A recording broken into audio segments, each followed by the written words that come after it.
ప్రభునందు ప్రియులారా, మీ అందరికీ ప్రభువైన యేసుక్రీస్తు నామమున శుభములు. సప్త సోపాన సందేశాలు అనే శీర్షికకు మిమ్మల్ని అందరినీ ప్రేమతో ఆహ్వానించుచున్నాను. ఈ శీర్షిక క్రింద వారమునకొకసారి సప్త సోపాన సందేశాన్ని ఇవ్వటం జరుగుతుంది. ఈ సందేశము బైబిల్ విద్యార్థులకు, దైవ సేవకులకు, దేవుని వాక్యాన్ని నేర్చుకోవాలనే ఆశగల విశ్వాసులకు ఉపయోగకరంగా ఉంటుంది. ఈ సందేశము మీకు నచ్చితే మీకు తెలిసిన బైబిల్ విద్యార్థులకు లేదా దేవుని సేవకులకు ఫార్వర్డ్ చేయండి. నేటి సప్త సోపాన సందేశము దేవుని చేతులు. యేసుక్రీస్తును రక్షకుడిగా అంగీకరించిన ప్రతి ఒక్కరూ దేవుని చేతులలోనికి వస్తున్నారు. పేతురు రాసిన మొదటి పత్రిక 5వ అధ్యాయం 6వ వచనంలో ఆయన బలిష్టమైన చేతి కింద దీన మనస్కులై ఉండుడి అని పేతురు సెలవిస్తున్నాడు. యోహాను సువార్త 10:28లో యేసు ప్రభు వారిలాగు చెప్పారు, ఎవడును వాటిని నా చేతిలో నుండి అపహరింపడు. కావున క్రీస్తును అంగీకరించిన మనము దేవుని చేతిలో ఉన్నాము.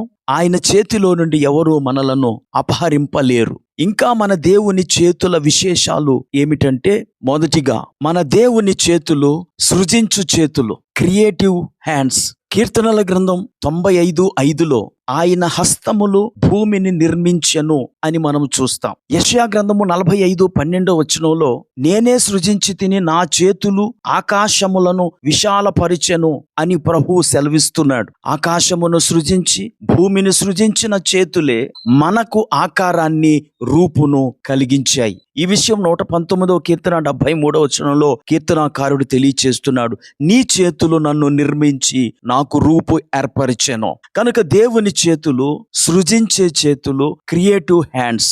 రెండవదిగా దేవుని చేతులు స్వస్థపరచు చేతులు, హీలింగ్ హ్యాండ్స్.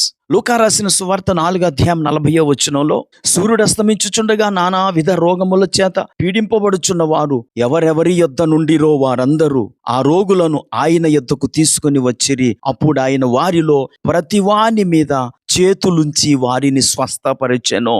మన ప్రభు స్వస్థపరచు చేతులు గలవాడు. యోబు గ్రంథం 5:18లో కూడా ఈ విషయాన్నే మనము చూస్తాం.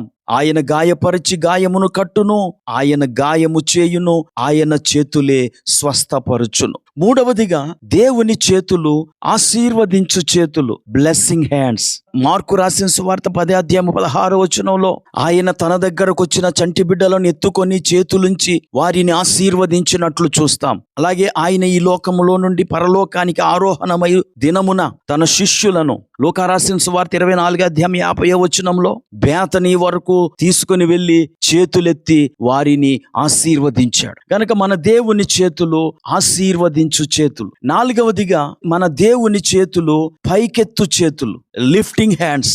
113వ కీర్తన 8వ వచనములో ఆయన నేల నుండి దరిద్రులను లేవనెత్తువాడు, పెంట కుప్ప మీద నుండి బీదలను పైకెత్తువాడు అని మనము చదువుతాం. అనగా మన దేవుని చేయి లిఫ్టింగ్ హ్యాండ్. తల్లి నేలపై ఉన్న బిడ్డను లేపటానికి వంగినట్లు ఆయన పరలోకములో నుండి ఈ లోకానికి వచ్చినదే మనలను లేవనెత్తటానికి. ఆయన చేతులు మనలను దరిద్ర స్థితి నుండి పైకెత్తి ఉన్నతమైన స్థితికి తీసుకువెళ్ళే చేతులు. ఐదవదిగా దేవుని చేతులు ఆదుకునే చేతులు, అప్హోల్డింగ్ హ్యాండ్స్. ఈ లోకములో ఎవరైనా నన్ను ఆదుకుంటే బాగున్నని ఎవరు ఎదురు చూస్తారు? అపాయములో ఉన్నవారు ఎవరన్నా వచ్చి ఆదుకోవాలని ఎదురు చూస్తారు. గనక అపాయములో ఉన్న వారికి ఆదుకునే చేతులు అవసరం. మన దేవుడు అపాయములో ఉన్న వారిని ఆదుకునే చేతులు గలవాడు. His hands are upholding hands. ఈ విషయం మనకి యెషయా గ్రంథం 41వ అధ్యాయము 10వ వచనములో కనబడుతుంది. నేను నీ దేవుడునై ఉన్నాను, దిగులు పడకము, నేను నిన్ను బలపరుతును, నీకు సహాయము చేయువాడను నేనే, నీతియను నా దక్షిణ హస్తముతో నిన్ను ఆదుకొందును. ఇక్కడ దేవుడు మనకు వాగ్దానం చేస్తున్నాడు, నిన్ను ఆదుకుంటాను. పేతురు నీళ్లలో మునిగిపోతున్నప్పుడు దేవుని చెయ్యి అతనిని ఆదుకున్నది. మునిగిపోతున్న పేతురును దేవుడు చెయ్యి చాపి మునిగిపోకుండా అతనిని ఆదుకొని పడవలో కూర్చోపెట్టాడు. మత్తయి రాసిన సువార్త 14వ అధ్యాయము 31వ వచనం. కనుక దేవుని చేతులు మనలను ఆదుకునే చేతులు. ఆరవదిగా దేవుని చేతులు సహాయం చేసే చేతులు. మదర్ తెరిసా ఇలా అన్నారు, ప్రార్థించే పెదవుల కన్నా సహాయం చేసే చేతులు మిన్నా.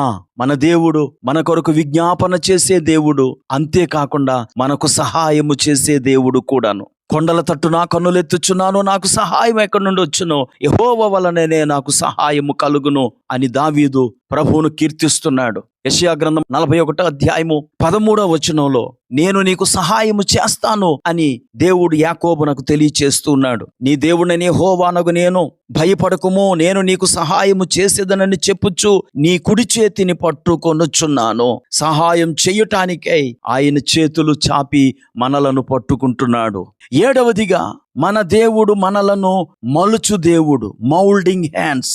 ఇర్మియా గ్రంథం 18వ అధ్యాయం 6వ వచనంలో ఇశ్రాయేలు వారులారా, ఈ కుమ్మరి మంటికి చేసినట్లు నేను మీకు చేయలేనా?